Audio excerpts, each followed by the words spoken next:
From Mothman and Nessie to the spirit that haunts your home, welcome to Bob After Dark, a podcast about legends, lore, and the supernatural.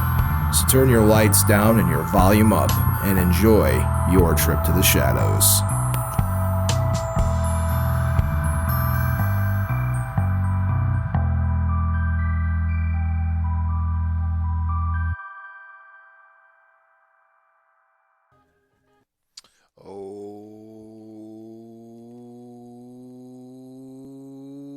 Hey there, children of the night, and welcome to a new episode of Bob After Dark. I'm your host, the most that enjoys toast, Bob, and alongside of me, as always, is my ever wonderful, ever vampiric, ever cape-wearing, ever the heartthrob of Bob After Dark, my friend, my producer, Count Panic himself. Oh, hey there, Count. Oh, Bob, yes, we are back. We're with a back. new episode this week. We are back with a new episode. This was the longest break we have ever taken. Wow. Other than like the COVID, but I was still running the show during COVID. Yeah. I was running it solo. This was our first like actual break. Well, somebody's like, "Oh, are you guys on a season?" Somebody asked me, "Are you on a season break?" Because some shows do that. Yeah. Some podcasts legitimately do that. You know, typically around December they'll do what they call a season break, and they won't do one. We've never gone on a 3-week break before. Well, Bob, don't forget. It was definitely a strange feeling to be out for a couple weeks, and I think we owed the audience a little explanation. We had a lot going on there, and it's so. February and March are the hardest months to get episodes in when we do them live. For our podcast fans, you have to understand that when we record the show is live on the radio as well. We record at a radio studio. And during the months of February and March, we have to balance the college basketball schedule out with us. Sports conquers all. And sports will conquer us any day of the week. So when basketball comes in and basketball season's, in full swing, we have to move around a little bit. And usually we're able to accommodate the moving around by picking a different day. Weather. Problem is, we were dealing with nasty weather the past couple times we tried rescheduling. We had a really bad snowstorm the first time we had to reschedule due to basketball. The second time we had to reschedule, it's always like a last minute thing because we never know when the schedule is going to be until the week before. So then the following week we had to get bumped and moved around, and it had to be that Thursday we bumped back to. The problem of that Thursday was I was on the road to Ohio because I had my appearance at OhioCon. Conventions have to be My convention appearance had to be done. So then we were prepped and ready to go for last Tuesday. Unfortunately, last Tuesday was another basketball game, and we had to move it to that Thursday. That Thursday would have been fine. The problem is I had to get out to New York City for one of my best friends, Dan Hoffman's wedding. Congratulations, Dan and Caitlin. So I had to fly out to New York City that Friday, but the problem was we were expecting a nasty snowstorm again on the Thursday before my flight. So I had to go stay out closer to the airport. So I made sure I had a ride and I could get to the airport safely on time come Friday. What a mess. So I made sure because I was going to extend my stay in New York a couple days and hang out in New York and go to Manhattan and whatnot because New York's like my second home. I was going to extend my vacation a couple days and go and spend some time that's not wedding involved. But instead, here I am. I figured I would come back home on President's Day and get myself moving and ready to go. But, Bob, I was following your travels on social media. I mean, you went far and wide between Ohio and New York. You even got a chance to see Amityville Horror House. I did. You're spoiling. Oh, okay. Is that segment 3? I didn't look at the list today. Yes. So that was all right. So first week, what did we do the first week while we were off? Because we got to do a back and forth weekend update for the past 4 weekends. It's been like 3 weekends already. That's fine. So my first weekend we dealt with snow. I shoveled a lot. That's a lot of snow. We got a lot of snow that time. And then we got the snow the following week as well. The following week I was in Columbus, so I couldn't tell you what happened. We didn't get any snow. But then we had the snow after that. Yeah, right? but I was getting ready to fly. That's right. We'll start with Columbus because this is going to be the first episode from folks that listen from Columbus. We had 5 appearances at OhioCon in Columbus, Ohio. 5 panels. Thursday, Friday, Saturday, Sunday. By my 5th panel on Sunday count, I was so tired. My brain was mush. Made it work, though. You made it work. Shout out to Dr. Ben Vanderson. He came out to Ohio to give me a hand with the panels, and it worked out great. Everyone except like our Thursday one, in which Thursday, you're going to get a hit or miss. We still drew a decent crowd for like a Thursday of setup day. We had wall-to-wall people every panel I hosted that weekend. Wall-to-wall people. That's pretty good, Bob. And the Paranormal and You panel was standing room only. Yeah. So, it was impressive. People got their Bob After Dark fix. Yeah, and there were people that knew me from prior OhioCon events.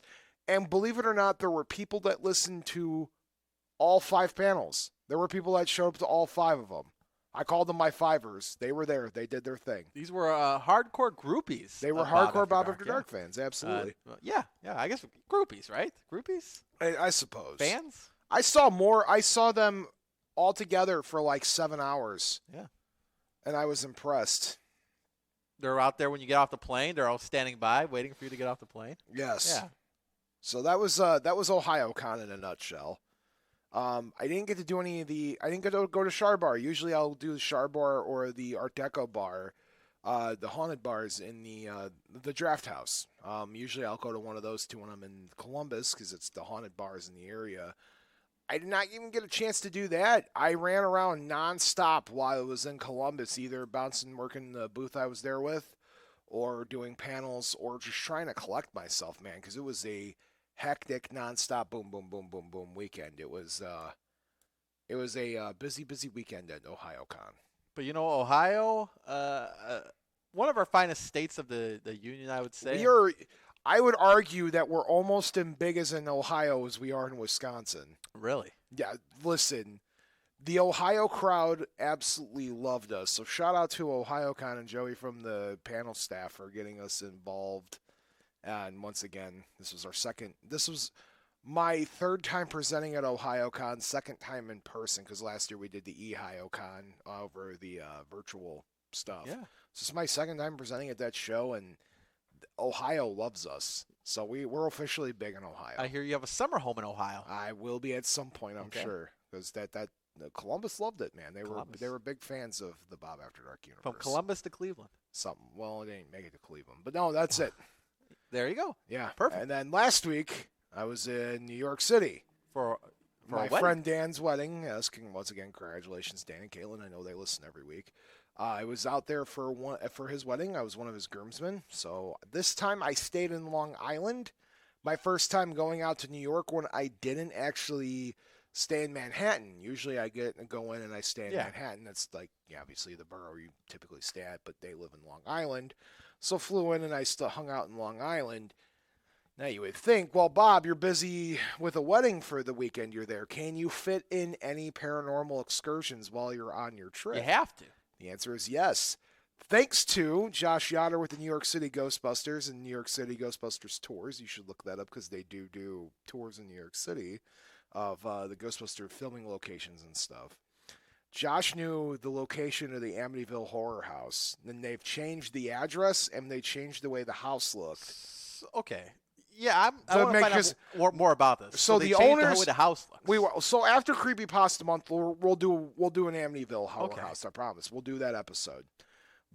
But the current and past owners of the house, following the incident, right? They have done everything in their power to make the house not distinguishable from what it is, but it's the actual house. So we got there, and Josh, we pull up across the street because there's a sign out in front of their house saying no parking, and there's a sign across the street that says no parking. So we had to park behind the sign, and my buddy Josh, the tour guide's like, you need to get out of this car, get whatever you got to get done. If you want to go across the street, we got to make it quick. Wow. And rightfully so. I understand where they're coming from. These are people that own a home. You don't want people snooping around your property. I get it. I don't want people coming onto my property. I don't. Here's the thing, though, with that, Bob. And I get people shouldn't be on your property.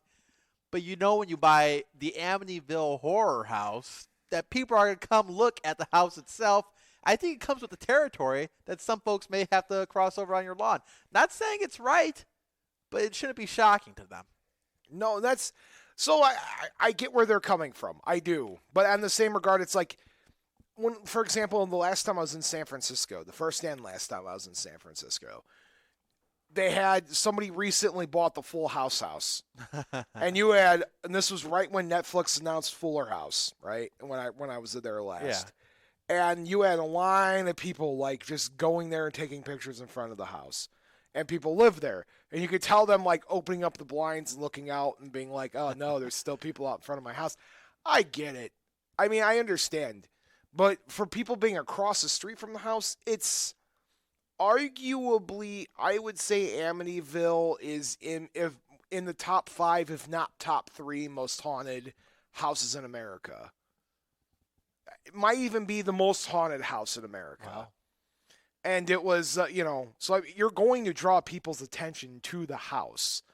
And obviously I didn't get to go inside. I almost built up the courage to knock on the door and be like, oh, I will give you an undisclosed amount of money.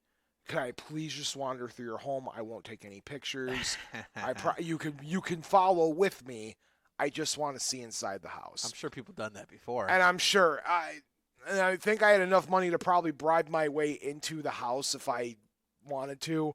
I didn't want to be that guy. So I did get to hang out in front, and then I took the pictures and I did a quick live in front of the house. And then we got a little closer. I got a little bit more courage built up and went in front of the house, and I did get a souvenir. Really? I did. Can you say? Yeah. I got it. One of their bushes, one of the Amityville bushes, twigs fell off and was on the ground, in front. So all I didn't break it off. I took a twig from where it broke off from, the winter. So the original hedge line that, Amityville, I just reached right over the wrought iron gate. It was already off. I just pulled it, and it was a little twig about maybe an inch or 2 long. I just took the twig. Do not. This is me stressing this to you guys. Do not go on somebody else's property breaking branches off of people's trees and rocks in their garden. It was laying there almost on the sidewalk in front, so all I did was pick it up. Like I said, I did not break it off. I did not cross their threshold. Do not do that. That is severely wrong. But if it's laying there, you kind of pick it up as you go, right? Of course. But the thing is, Bob, since you got this twig now, have you been experiencing anything different lately? Except my pain, which that's not twig related. That's Manhattan's related pain, and I'm talking about the spirit Manhattan, not the island. Really? From the wedding, yeah. Okay. That made some bad decisions at the wedding, and that's why I'm in pain. Were you dancing too much? Yeah, actually, they had some punk songs playing, which is something I could actually dance to, so I skanked a little bit. Bob, we're 30 years over 30. Yeah, I know I'm over. Oh, trust me. I felt it.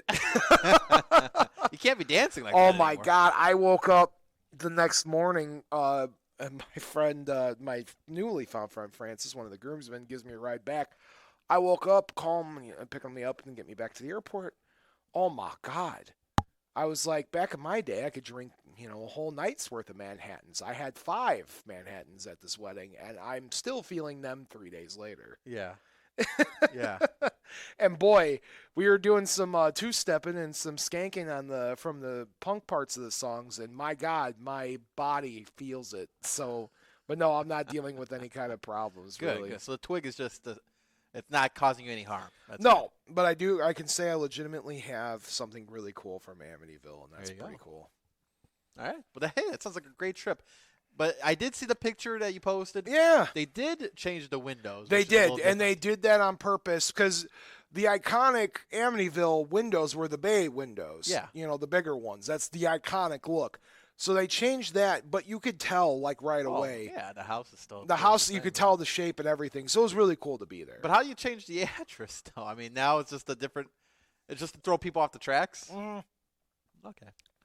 And there's some rumors saying they rotated the house to try to, like... I don't know. That's a lot of work. That is a ton of work. I don't see that because it looks like it did, Yeah. So I could, for me not being able to go inside, it was still really cool to be there. No, for sure. Well, glad you had a great time. Again, a little treat, a bonus treat. I mean, you went there for a wedding, and you got to see one of the most famous haunted houses of all time. Yeah, and that was like a cool, as a paranormal investigator and as a paranormal researcher or whatever for a living, it's really cool to look at that and be like, I did that. Yeah. I got to see Amityville. You did? Yeah. You were there. I was there. I didn't get to go inside, though. No. But no, trust me, if I was just a pinch more courageful, maybe if I had some liquid courage, I probably would have knocked on their door and been like, here's an envelope with a disclosed certain amount of money. Because there's no gate there? Oh, they put up it because there never used to be a gate. Yeah. Remember, they put up. I was saying they put up a big wrought iron gate in the front. You would have to You'd have to go. Gate. No, there's a side. You could walk around the side. Oh, okay. But don't do that. I will tell you that don't go knocking on people's doors. I do it because this is what I do. But if you're just somebody looking for a good time, there are ways to go about going to a haunted location. Contact your local paranormal investigation team. I promise you they probably have some sort of public tour day or something where they let anybody kind of come out. Your local historical society probably does a ghost tour around Halloween. Do one of those. Don't just go knocking on Amityville Door's house, please. I will. Don't. Yeah, I didn't even do that. Leave it to you. Yeah. Well, good. Fantastic time. So, that's what we got. Yeah. And now we're back. Yeah. They said it couldn't be done. So what have you been up to, man? Oh, jeez. Again, a lot of snow in the region. Oh, I'm tired of it. I'm over it. I saw next week's forecast is already getting in the 40s, and I'm like, I'm happy. But Bob, you've been here long enough. You know we got the fake spring. We got fake spring coming up. Yeah, That's fake spring is coming up. In March, fake spring occurs. Don't be fooled by that. It could snow in March. It get pretty chilly in March. We could get snow in April and May in Chicago. That is a fact. You never know. I've seen it was last year. Didn't we get we got a good coverage. I think it was last year in April, late April, early May. We got an inch or two of snow. We got spoiled a little bit last week. I don't know, you might have been gone already with a 50-degree day. I had it in New York. Yeah. So we had a 50-degree day, then boom, right back down the next day. Yeah. Well, anyway, so I'm done with it. I'm done with the snow. But anyway, go on. What else have you been up to? I'm trying to recap the whole situation. I think the last time I seen you was, it's been a couple weeks. Been 3 weeks.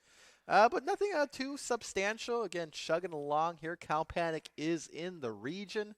And Did you go to 219 Day? I was at 219 Day. Did you have a good time? Let me explain what that is for the folks at home. 219 Day, if you're not from the region, it's our area code, 219. Yep. And every year there's a celebration locally here in Hammond, Indiana. Basically, it's an event where people go to drink.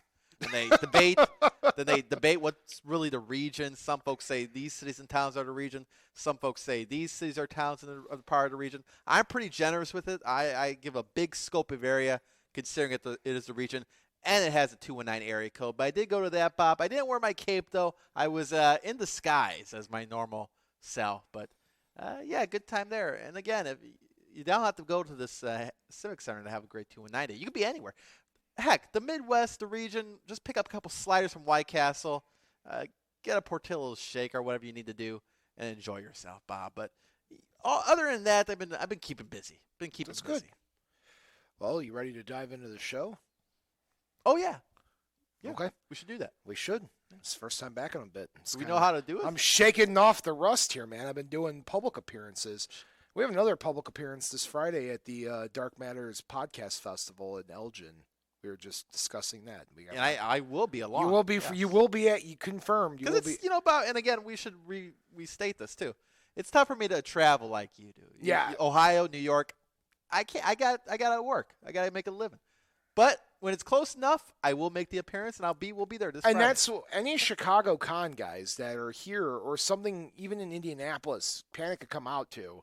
It's just harder to get Panic out to things like Columbus on a drop of a hat. A different state, yeah. But either way, if this is your first time ever watching or listening to Bob After Dark, we are a weekly, as I like to say it, a weekly paranormal. We do our best. Weekly paranormal podcast where we talk about legends, lore, and supernatural, things that go bump in the night, lights in the sky, and, of course, Count Panic's favorite beer.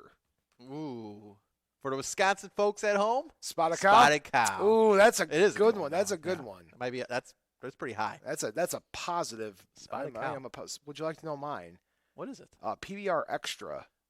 I know it was PBR, but what's PBR Extra? It's just PBR with an extra kick of taste to it. Really? Not the coffee, not the seltzer. It's PBR still, but comes in a black can. I don't think I ever had PBR Extra. You have to, I've never seen it, out here before. Up by the brewery in Milwaukee, I've seen it, in Wisconsin and northern Illinois, and I've even seen it, Des Moines and stuff.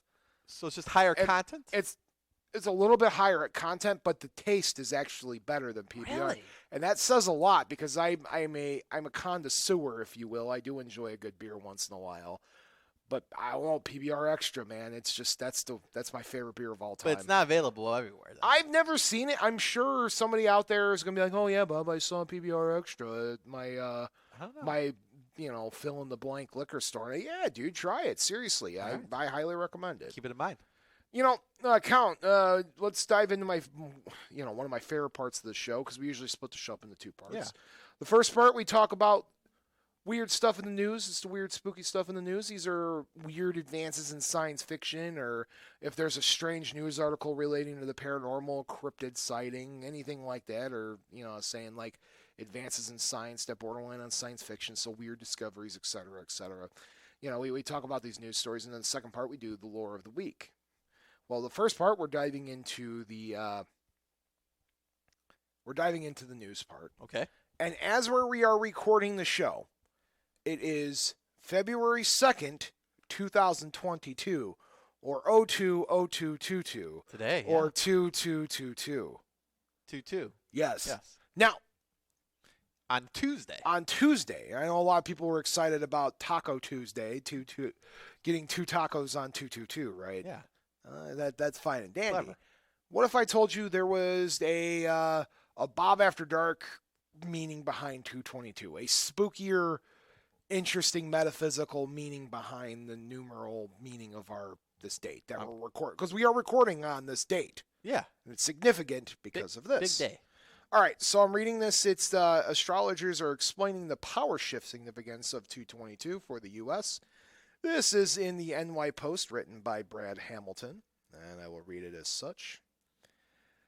We've had a few palindrome days recently, including 12/22/21, but when written up in British fashion, 22/20/22, it's both a palindrome, a phrase or number that's the same frontwards and backwards, like Madam, I'm Adam, or race car, or taco cat. Taco cat. Yes. And at least one on a calculator, an embryon, which reads the same upside down and right side up, which is also fascinating. A longtime Manhattan numerologist sees this day as an opportunity for new beginnings. Celtic seer, a native of Ireland who does readings online, said all those twos must be added to the divine their significance. In numerology, you reduce, she said. So 2, 22, 2022 adds up to 12. So all those twos. Okay.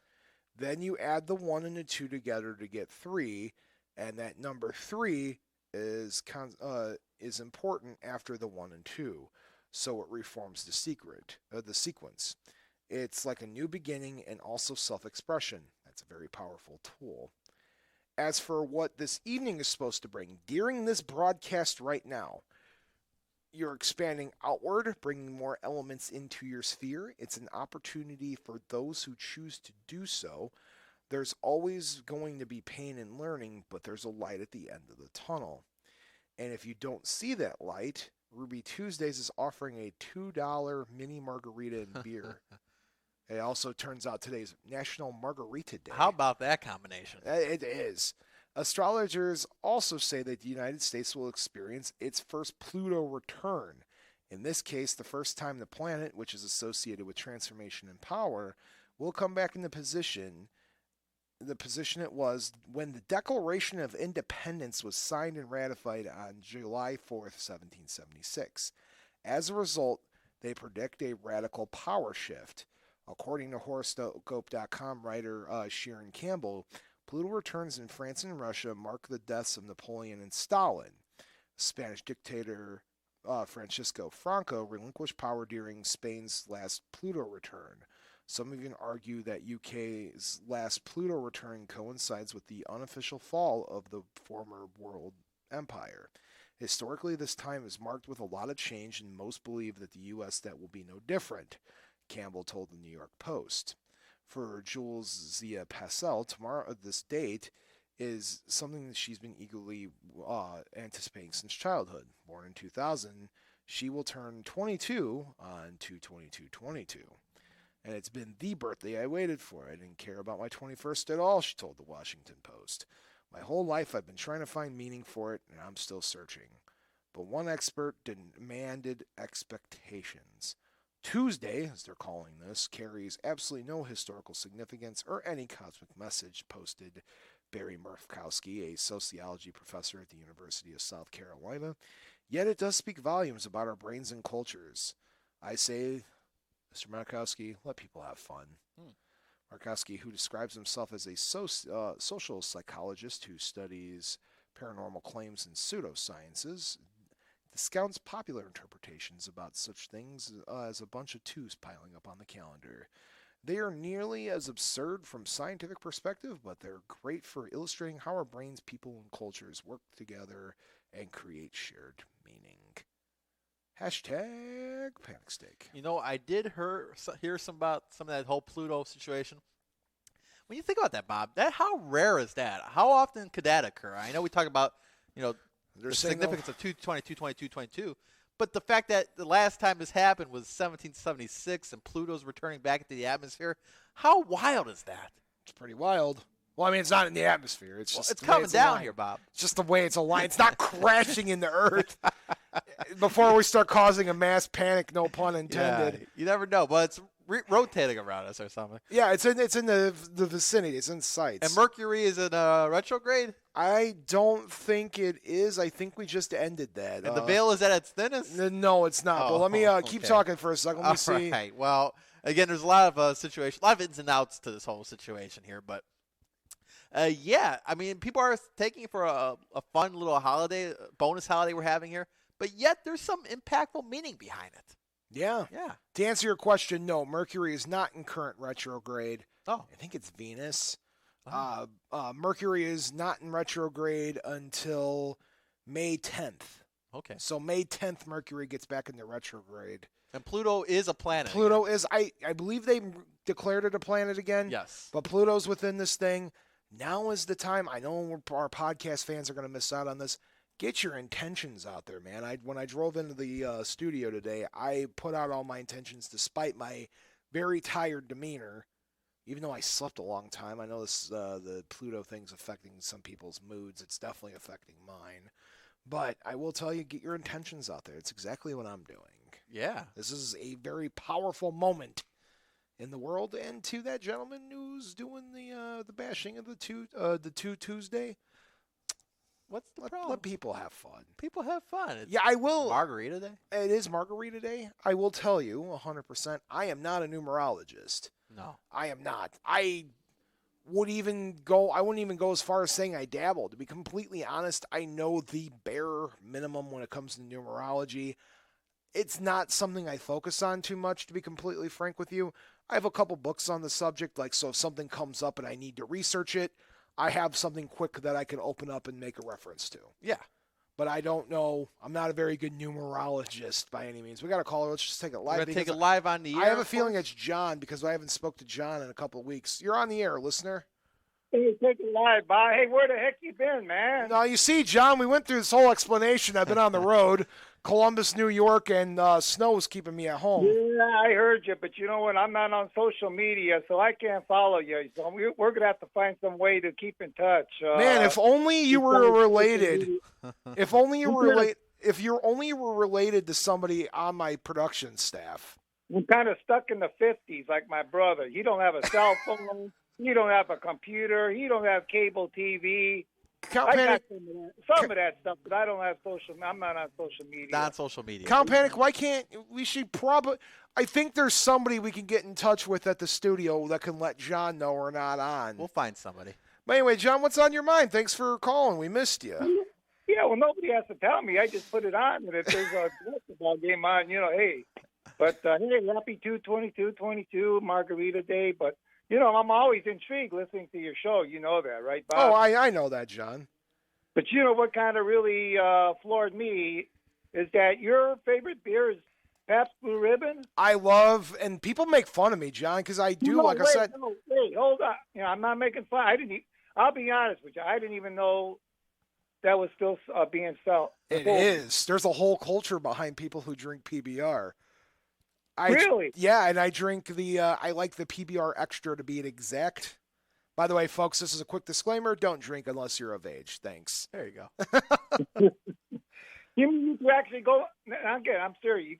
You could actually go into any establishment and they'll have that on tap. Or on tap is a delicacy. There's only 2 bars I know of in Northwest Indiana that have it on tap. They have cans though, right? Most places have cans, and even harder to find than that is the bottles. I've only seen a couple grocery stores that cans are common. You could go to any liquor store and they'll have PBR by the can. On tap, it's very rare. I've only seen it at a handful of bars. But I do. But no, that's my favorite. Yeah, and I don't recall your dad ever being a PBR drinker at Sardi's. Old Bob Anderson Sr. enjoyed MGD and Old Style. Old Style was the big one. I still enjoy an Old Style too. I'm a Chicago boy, so that's yeah. Well, like I said, that kind of stumped me when you said PBR. I said, well, I didn't even know they still make It's that. It's kind of hip, though, to like PBR. Right? It's a hipster thing. Yeah. People call me the hipster all the time, but I like PBR. It's good beer. Yeah, well, it doesn't have nothing to do with the paranormal. It does. I call in, to throw a few things at you. Welcome you back, most of all, and, nice to hear you back on the airwaves again. Absolutely. Thanks so much for calling in, John. Okay, Bob. Take care. Thank you. Yeah, PBR is for the past 10 years, exploded with the cult crowd. By the way, 219-845-1100. You can call in and say hello. Yeah. Yeah, we'd appreciate hearing from you. We're here live on 222-2222. Yes, that certain lawyer. We can't mention his name legally because he doesn't sponsor us, but there's I met him once. Did you really? Yeah. You should tell him to sponsor the show. Okay. But no, like I was saying before the call, I'm not a numerologist. There are people that are in-depth studying with that stuff because to be completely frank with you, that sign of the occult, I'm just going to use that term really loosely, that side of the occult, astronomy, numerology, angelic signs, things like that, I am not that kind of practitioner by any means. I know tarot and divination, things like that. But when it comes to astrology and star charts and all that stuff, I'm not the best person. Like, don't sit down and ask me to come up with your star chart. I will stare at you blankly. Just like if you ask me the power of your birthday numbers, I might know a little bit. That's the one thing. Like, I get it. Don't get me wrong. Yeah. I mean, it's something I could get you an answer to. And, repetition in numbers and stuff. I know there's certain things that hold power, like the number 7 holds power, number 3 holds power. I understand that. But outside of that, I am not a numerologist. And I never got into that and kind of the same kind of what we're talking about as far as Pluto, like the horoscopes as well. I never got deep into the horoscopes. I know a lot of people are out there, read the horoscopes. They could deep dive into the horoscopes, but I never really got what it's all about, Bob. Maybe I'm just missing out here. What's your sign? I'm a Taurus there. Just the tail end of it, May 19th. And Taurus goes into what? So you're like the cusp of... I don't know what's after Taurus. Me. Yeah, I only know me. You don't come across as a Taurus, though. I don't know. I don't think like so. you are, but again, your moon's probably in Virgo or something, man. Because you are such a Virgo. At the end of the day, like 1,000,000% you are a Virgo. I'm a retrograde. I'm in retrograde right now, I think. Are you? Taurus in retrograde. A Taurus in retrograde? I don't even know what Mercury retrograde even means, Bob, but I think a cartoon character used to say it, right? Snagglepuss, but do you know Heavens to retrograde? Megatron. I'm mixing everything. Megatron, the Transformer? Yeah. You don't act like a Taurus, though. That's strange. But see, here's the thing. I don't believe in that horoscope stuff because I don't think... Oh, you don't? Because I don't think... You believe in numerology? Do you think there's power in numbers? I don't get it. But there's a lot of things we talk about on the show that you don't get. Yeah. But as far as numerology, do you understand the baseline of it? Like there's power behind the numbers. I've heard about that before. Do you believe there? Do you have any belief in it? No, not really. I do. I honestly. Again, you have to understand, running a show like what we do, I have to understand how things work, and there's certain things I believe in, there's certain things I don't. I do believe there's meaning behind things, and I do believe that there's power in numbers, repetition in threes. Why the brain picks up on that and understands that better than like groupings of twos or fours. I think there's something to it. It's a magic number. It is. Yeah. But we're not talking about threes. We're talking about twos. Well, it's also a magic number, I guess. 1 is the loneliest number. I know that, though. The one numerology rule, And 2 could be as bad as, well, you know the rest. Yeah. But no, that's fascinating. I'm glad you shared that with me. Horoscopes, man. All right. I would have pinned you as a Virgo. Like, I know your birthday, but your moon's got to be a Virgo. I guess I can switch. Because you are a Virgo through and through. I don't know what that means, but thank you. I'm a Libra. And some people tell me outright, they're like, oh, you are Libra 100%. What's a Libra characteristic? Constant balance in flux. Oh. Like, I am in a constant state of trying to battle, balance. I want to have things in life that, Yeah. leveled out. You know what I mean? I hear you. Yeah, no, there are people that will totally dive into that stuff too, 1,000,000%. But anyway, you want to move on? Yeah. All right. So our next story comes to us from Explorers, which is Infinity Explorers. It's kind of like a paranormal blog website. They have a story here written from from Katsbua Crowdhari. Pardon me if I misenunciate the name. Somebody posted this in one of the paranormal groups I'm in, and I just saw it, and I thought it was fascinating. I have no validity to proving this story is true or not, but we're going to tell it anyway. Okay. And the story is about Mike Markham, the man who vanished after inventing a time machine. A man from Stanberry, Missouri, United States, named Mike the Madman Markham, sounds like a professional wrestler, made an attempt to construct a fully functional time machine on his porch. He started with working on a contraption called the Jacob's Ladder. Jacob's Ladder is a device that reduces air resistance between two poles and using a modified compact disc laser whose result would be a continuous arc. On turning on the device, he spotted something abnormal. He saw there was a heat mark identical to the one would notice on a hot footpath, but it was a vortex shape and was circular. So he made up his mind to test the effect of throwing a screw made up of sheet metal through the vortex in order to see what would happen. As a result, the screw disappeared for a half a second and later reappeared at a distance a few feet away. Markham was 21 years old at the time and was pursuing a course related to electricity when he was going to school. He was a brilliant student, intelligent, and compared to his fellow mates. The reason why Markham wanted to build a time machine so that he can get the winning lottery numbers for the future. 1,000%. This is a side Bob Anderson piece. It's why every person wants to time travel. Oh, yeah.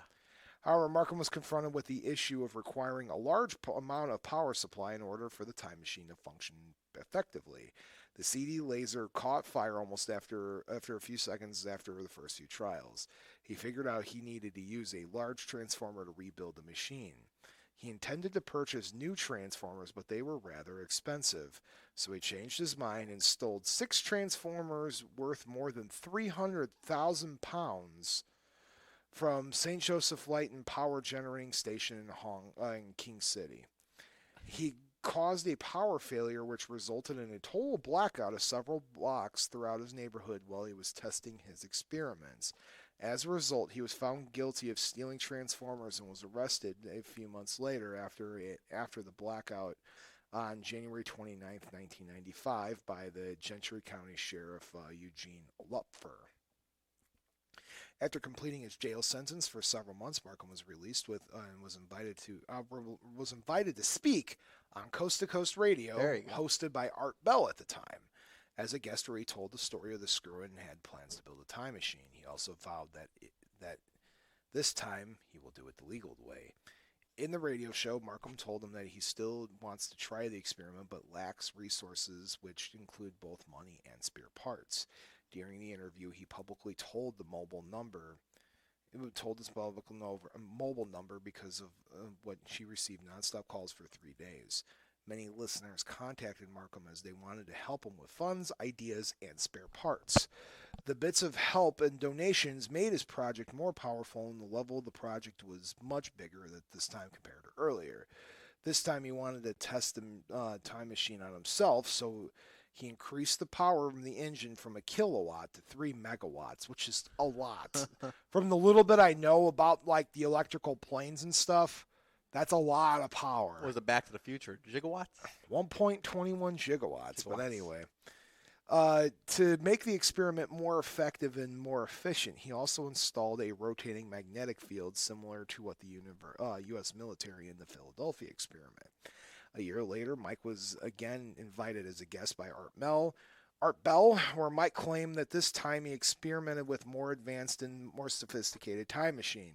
I guess not something he just built on his front porch in his free time. Also, this time the electromagnetic vortex was big enough for a man to walk into. At the end of the interview, Markham claimed that he was on the verge of generating the desired amount of voltage required to run the machine. On getting asked what he would take from him, what it would take with him, Mike replied that he would just take his cell phone. Now, instead of his phone number, he gave his address. In 1996, during the second interview, which was also his last, Mike said that it was just 30 days away from completing his legal time machine. Mike Markham disappeared in 1997, was never found. A stranger later called Art Bell to report a strange story that he found. According to this story, his dead body of a man was found on the California beach in the 1930s. The dead body was mysteriously crushed in a strange metal tube, and the face was in an unrecognizable state, and a strange device was also found next to the dead body. The device was reported to be similar to what looked like a cell phone. And the reason why I'm bringing up this story, 20 years later, almost 30 years later, is that it's on the anniversary of his last time talking to Art Bell is coming up. Really? Yeah. Huh. So, story goes, he built this time machine, didn't make it, but apparently there was a body found in the 1930s in California. So that's the story. Hashtag. So it really, at the end of the day, it really makes you think of what actually did happen there. The whole thing about the lottery situation as well. I know we're just talking about numbers, Bob. Now, I do believe in terms of the lottery, if you don't randomize your numbers and you do pick your own numbers, you should stick with the same numbers every time. A side note, I would stick with the same numbers every time. Do you play the lottery every week? No, I don't play every week. But if I did play when I do play the lottery, I just let them pick the numbers for me. That's how I do it. I don't buy. I only probably dive into the lottery when you get those big jackpots, and it's just that's probably the worst. I give like a $5. It's like $5, whatever, right? You gotta buy it when nobody's playing it. I guess that's fair. When it's not popular to play it, but it's fascinating. Bob, it makes you really think about time travel and what you could do with it. And for the most part, 95% of people would play the lottery and get those numbers, and then go back and win. So again, I know the story's a little old, but it's the anniversary coming up. Yeah. And that's, sometimes on the show we have to look at things that are relevant and very something that still stands out as far as popular stories are concerned and the stuff we talk about. And in this case, this is one of those stories that I think transcends time. No pun intended. Yeah. Did you know about this story prior to me telling it? I did not, Bob. I'm sure Jack probably somewhere knew that story. He was the one time traveling. Hey, Jack might be that guy. If there's a guy out there that could time travel, I think it would be Jack. All right. You ready for the last story? Yeah. Okay. This one comes to us from The Mirror, written by Rosaline Fenton. Title of the article goes, "A woman rejected from wedding venues because," guess what? What? She's marrying a ghost. Oh. Yeah. Brocarde, I believe that's how you pronounce her name. Brocarde. I'm not hip. Do you know who that is? She's a singer. Say it again. Brocarde. Brocarde. Can't say I'm too hip either. Brocarde. She's 38 years old and a singer and songwriter from Oxfordshire first fell in love with Eduardo, the ghost of a Victorian soldier, last year after he appeared in her home. A singer set to marry a ghost has revealed the plans for their wedding day, but says she's been threatened with exorcisms by prospective venues. Are you following me so far? Following you here. Brocade, 38, a singer and songwriter from Oxfordshire, has spoken numerous obstacles that she faces to marry her partner Eduardo, the ghost of a Victorian soldier. They met last year after he first appeared in her home, and they are now set to wed despite the struggles to find a suitable property to marry in. Eduardo and I are currently arguing over the wedding date, Brocade said. I want a summer wedding, but he hates the heat, and I'd secretly love to make him melt, but he disappears often enough as it is. For weeks we got nowhere with it, but I'm going to design an Ouija board of wedding dates to see which we are both drawn to. I swear he has turned into a complete groomzilla, and his demands grow daily, according to this the singer. Eduardo's always temperamental by nature, but this closer to the wedding dates are bringing out the worst in him. The pair communicate through unique methods, with sending ghost cryptic messages in the shower. We have to remember to stay PG, folks. She said Eduardo still leaves some subliminal messages in the shower and shows his emotions by sending hot and cold water changes. We'll just say that. Okay. Whatever it is I need to ask of him, he always finds a way of communicating back. It doesn't just lay in the perimeters of what people classify as normal, but who wants to be normal? It can be very difficult for a human to marry a ghost, with a couple shunned from churches believe that the romance is blasphemous. Brocade said, finding the venue has been proving to be very tricky. We've been kicked out of a couple churches and been threatened with an exorcism already. I want a huge white wedding, but a lot of people just can't see the vision. Eduardo has made a few appearances, but there's an overwhelming sense that he doesn't feel comfortable in churches. It's far too risky for him. She claims to have had fascinating discussions about religion and the paranormal with priests, but believes the church cannot publicly endorse such beliefs. She added, I refuse to consider any typical rules and boundaries, and this isn't a typical romance. I've applied a DIY mentality to everything. I've even designed my own wedding dress, which pays homage to the Victorian era. Eduardo has insisted that I make him a Victorian three-piece suit, and I've around a few ideas, but ultimately I just can't see it.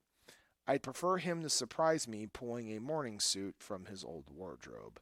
The guest list is difficult to nail down, with many of Eduardo's friends no longer alive and his best man stuck in hell. We'll just say it. He's stuck in hell. Wow. The couple is also inviting some celebrities of ghosts. Marilyn Monroe, Elvis, and the Bard are all on the guest list. She said, my dream is to have an eclectic combination of souls at the wedding. I have a blatant disregard to wherever they classify as alive or dead at this point. It seems barely relevant. We're going to invite our favorite historical characters such as Elvis and Marilyn Monroe.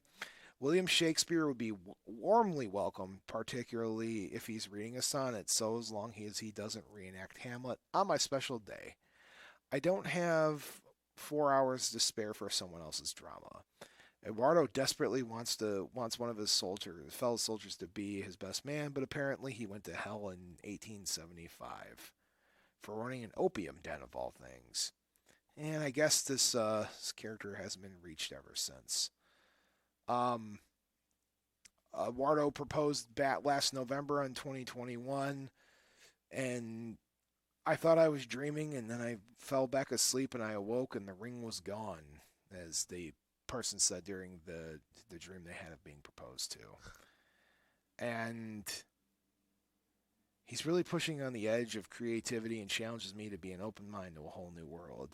And guess what they did on Valentine's Day? What they do? they have steamy plans ahead during the time of them planning. And she admits that one will be left out of the pocket. That's all she had to write about the Valentine's Day's plans. I don't know. I skipped around this article because it gets really long. Yeah. I'm going to let you have the Panic's take on this. Well, but Brocade. Okay. If you hear this, if somebody in the universe can get this message to them, I need to be on the guest list for this wedding. I need to be on the guest list for this wedding. I also need the Ouija board that she made in order to communicate the wedding dates. I need it. Here's the thing, Bob. Okay. One, I think Elvis is still alive somewhere. So There's a conspiracy. yeah, I don't know if he could be associated with this wedding just yet. Two, do you save money? They don't have to pay for these ghosts, right? The ghosts get in for free? Or do you have to pay for each ghost that shows up? I am assuming they're not paying for a plate. That's what I'm saying, Bob. So depending on what you believe in, you save money with that. But you know what? I say invite them. What's the worst that could happen? They don't show up? Yes. Yeah, that's the worst that could happen is they don't show up. And if they do show up, great. Your wedding is what you wanted it to be. But again, a very expansive guest list, a very eclectic guest list, and I hope they get all those folks there. We need to get invited to this wedding. How hard can it be? I also need to interview this person. Now, typically, we do these stories about folks falling in love with ghosts. Remember the pirate ghost person? Yeah. We couldn't find them for an interview. No.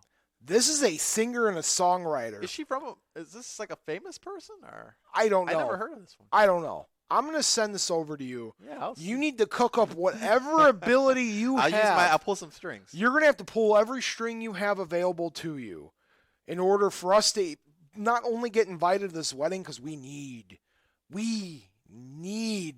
to be at this wedding. What kind of gift would you get a couple like this? Wherever they're registered. I don't know. I don't really care because I'm treating this exactly serious. I'm not joking. No.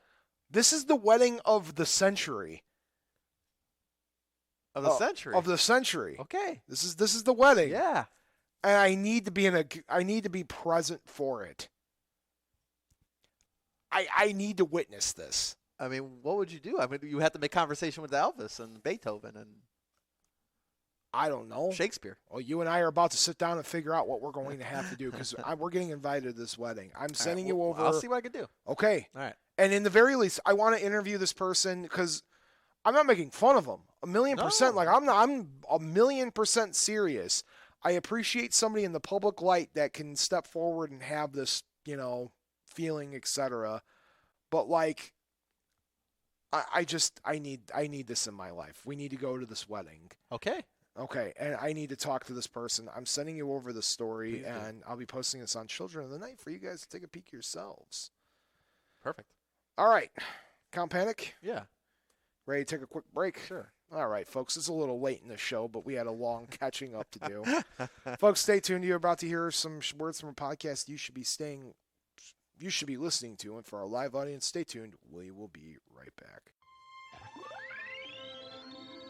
Hey, true believers and new believers, this is Dr. David Hickney. I am a PhD in cryptozoology from MIT, and I'm the host of Freak of the Week. What's Freak of the Week? It's a podcast where people can call in to talk about all the crazy creatures and phenomena that are out there. Join me, my co-host, Dr. Elizabeth Marin, who may or may not be my sister.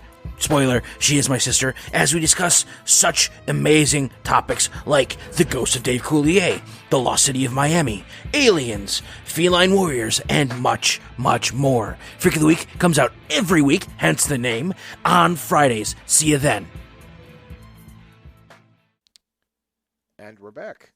Yeah. Hi there. How's it going, Bob? Hi, Count Panic. How What are did you? you do during break? I'm prepping for this ghost wedding. Okay. Me and the Queen of the Night are already prepping my makeup get up and gonna dress me up as one of the ghosts. Are you going to dress up as one of the ghosts? I'm going to dress up as a ghost. As a ghost, I will okay. be Victorian goth ghost. There you go. That's my attire. Yeah. And what did you do? During the break, Bob? I found some PBR extra, and I ordered 10 cases. No, scratch that. 12 cases. You ordered 12 cases? For the wedding. Oh. So because you can't go to a wedding by yourself. You got to bring a gift with you to the wedding. And I don't know what these people, they want a blender. No, just bring some PBR extra. I don't know. Whatever they have on the registry. Yeah.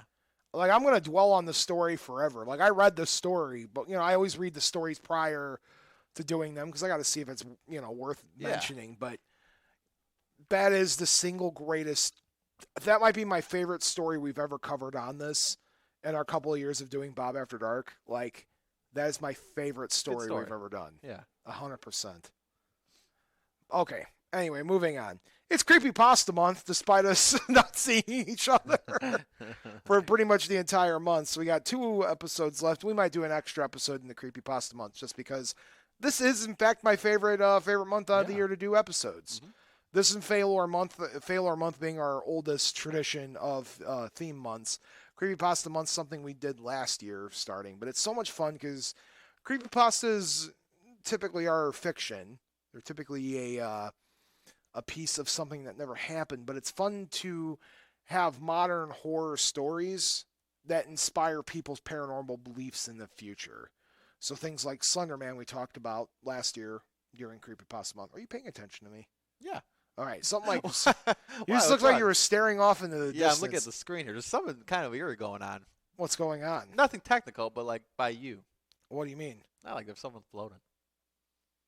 Might be a glitch in the. It might be a glitch in the TV though. Maybe those Elvis ghosts are coming in. I hopefully that's Eduardo sending me my invite, man. That's what I'm waiting for. But I digress. Yes. So, I like the idea that these things are potent. These things are things that we can use to further our paranormal and ghost stories in the future, right? And during Creepypasta month, we like to highlight some of the ones, the good, the bad, the popular, and it typically is the more popular the story, the okay it is, and sometimes they're really bad. Last time we talked about Sonic.exe 2, which is our 100th episode, by the way. Sonic.exe 2 was much better than Sonic.exe 1. Still made me feel really dumb about reading it out loud because the stupidest protagonists I've ever met. Well, the whole thing with that is like the crowd gets a big kick out of those episodes too. I mean, yes, the Sonic Creepypasta Sonic. What more do you want in life? You're not wrong. No. So we're gonna be talking about. I would argue, outside of Slender Man, this is the most popular creepypasta of all time. Okay. And that is Jeff the Killer. Jeff the Killer. Jeff the Killer. Not necessarily a spookier. I mean, it is spooky, but it's not necessarily a Slender Man level horror. But we'll continue. Jeff the Killer was written originally on August 12th, 2012. Okay. Folks, there's going to be a little bit of a trigger warning here. There's some violence involved with this one, so I'll be as gentle as I can be on this. So originally written on the Something Awful boards, Jeff the Killer is up there with Slender Man as the type of character. You see his imagery is one of the more famous creepypasta images you've ever seen.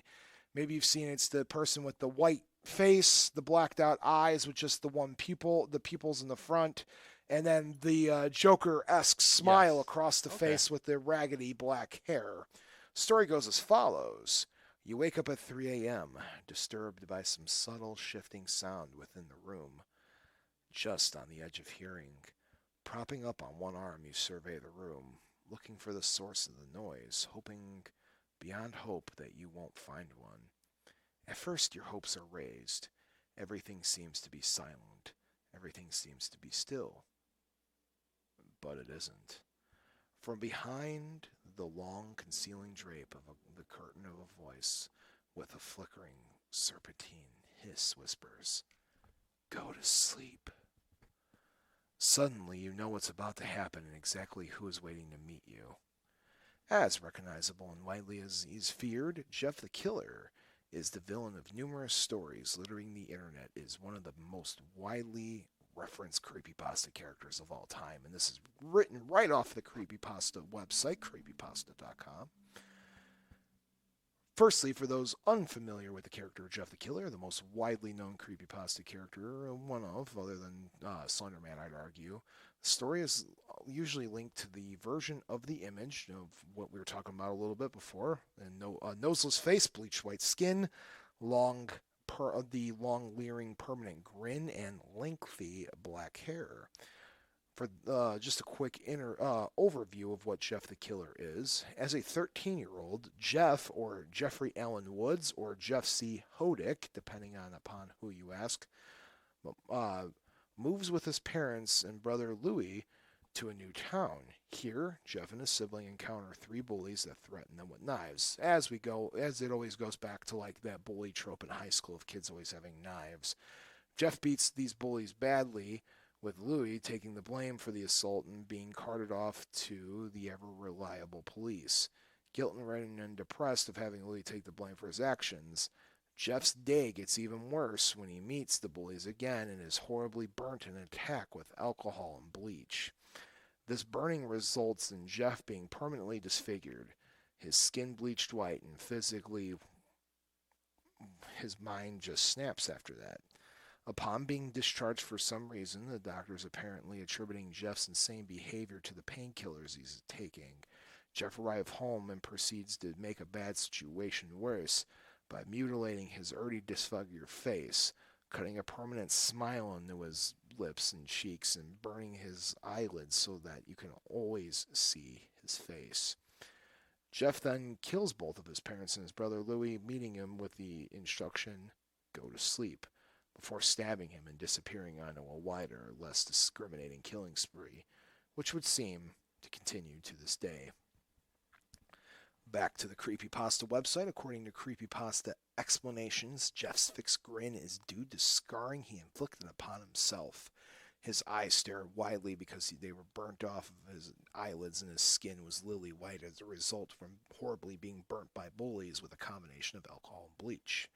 The photograph, that's a very popular JPEG that goes around the internet, that many believe that Jeff Killer actually looks like, and which looks like a cross between Michael Jackson and a demented dolphin, is widely known not only from the creepypastas using the character, but that its widespread use in screamer videos along with Jeff's famous catchphrase, "Go to sleep." Mm-hmm. Much like the old maze game, when it would pop up the picture of the Exorcist, you get to the little edge of the maze, and it would just pop up and scream. Many different games use that image of Jeff the Killer with the image "Go to sleep," and it'll pop up and scare the crap out of you. There is no screamers during the podcast, folks. I appreciate it. As with many creepypasta characters, there seems to have been an element to the Jeff the Killer's creation. Well, now, whilst most won't look at the image of Jeff the Killer and regard it as art, it is commonly agreed that the image upon which the story of Jeff the Killer is based on predates the making up of the story, meaning that the creators began with the creepy image and went from there. So the Jeff the Killer image predated the Jeff the Killer story itself. Yeah. Not a whole lot is known about the image, but the image, its origin, has developed a mythology all of its own, with various competing theories and bogus explanations being put forward. The first noted appearance of the famous image is all the way back in 2005 from a Japanese message board. The later appeared in a Japanese YouTube video, NNN Kanji Kanji Kanji, a clip identified by some as a scary film project, in which names and ages of future victims are listed. The video was uploaded in August 2007 and features a glimpsing of the Jeff the Killer image, which can be seen on screen for 4 minutes 11 seconds. The 4 minutes 11 second mark, followed by the words "Good night," which may be an early incarnation for the famous "Go to sleep" catchphrase that Jeff is associated with. That this video, without a backstory or explanation, existed before the story or even the name Jeff the Killer surfaced, seems to confirm that it was indeed the image from the image that came first. The association with the image named Jeff the Killer, a related title, came in 2008, when a user on the forum Newgrounds uploaded the image and using the name Killer Jeff with the somewhat dubious claim that the image was a self-portrait depicting him. Shortly following the first association of the photograph with a name, the first incarnation of anything resembling a story of Jeff the Killer, and the image combined as one, was a video uploaded by a user, Cesar, on October 3rd, my birthday, 2008, with some sources claiming that Cesar and the previous Newgrounds uploader Killer Jeff were the same exact person. And the later creepypasta incarnations of Jeff the Killer, upon which the synopsis we talked a little bit about before has a convoluted history. Despite being very popular, the original version of Jeff the Killer in 2011 was described by many ways of being weakly told and low quality, and many insisting that the story did not meet the quality of assurance that the standards of the places this thing was being posted to. Yeah.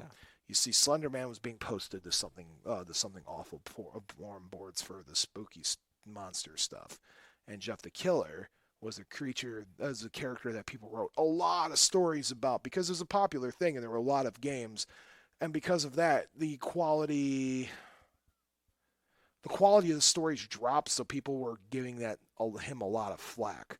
And then Jeff the Killer became this extremely popular character in like the indie video game scene, and people made a lot of video games based on Jeff the Killer himself too, which is really strange.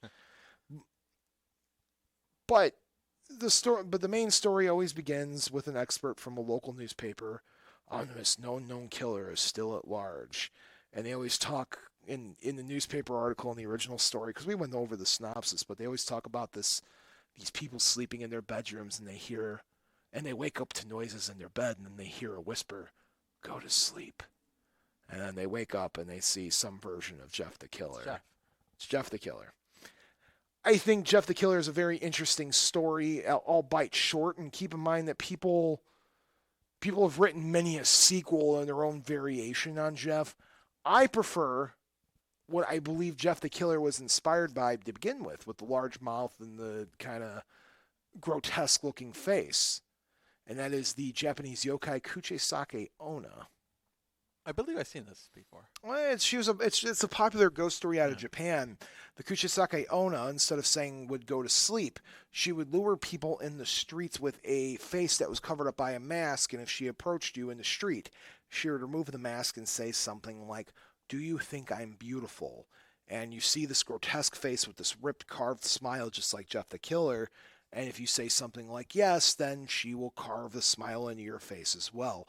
It's the same concept, except I think the Kuchisake Onna is a little bit more of a potent story. Okay. It actually caused a little bit more of a cultural phenomena.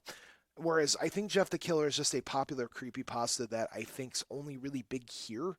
And I think it falls flat on the popularity like we see with, a character like Slender Man. Okay. What's your take on Jeff the Killer? No, again, it's one of those terrifying creepypastas, but you're right. I do, because I've been kind of hip in the video game circuit, Bob, but... Oh, you're hip. A little different, I guess, than the Slender Man, which I'm more probably aware of than... Did you know Jeff the Killer prior to us sitting down for this episode? I know what it looks like, but I forgot that the name associated with it was Jeff the Killer. But now that you bring up the whole backstory of the kind of the origin of what it's based off of, I could see it now, Bob. I could see it. This is a quicker one because the story isn't that long, but I still wanted to give you guys a quick idea of what exactly Jeff the Killer was and a little bit of synopsis behind the famous image. Yeah. So that's what we got this week, folks. It was going to be a quicker episode. I just wanted to touch a little bit base on Jeff the Killer. Count, what's your final words for the evening tonight? Final words for the evening, Bob. Good to be back. And again, I know we're in the midst of basketball season, so we will keep people posted on that. But yeah, great to see you once again. Another episode of Bob After Dark. Absolutely. Thank you guys for watching another episode or listening to another episode of Bob After Dark. To my parents, I just want to wish you sweet dreams. To Tiff, no matter where you are in the world, I just want to wish you the sweetest dreams of them all. Good night, everybody. Remember, the two most important rules of Bob After Dark are not all who wander are lost, and as above, so below. Until next time.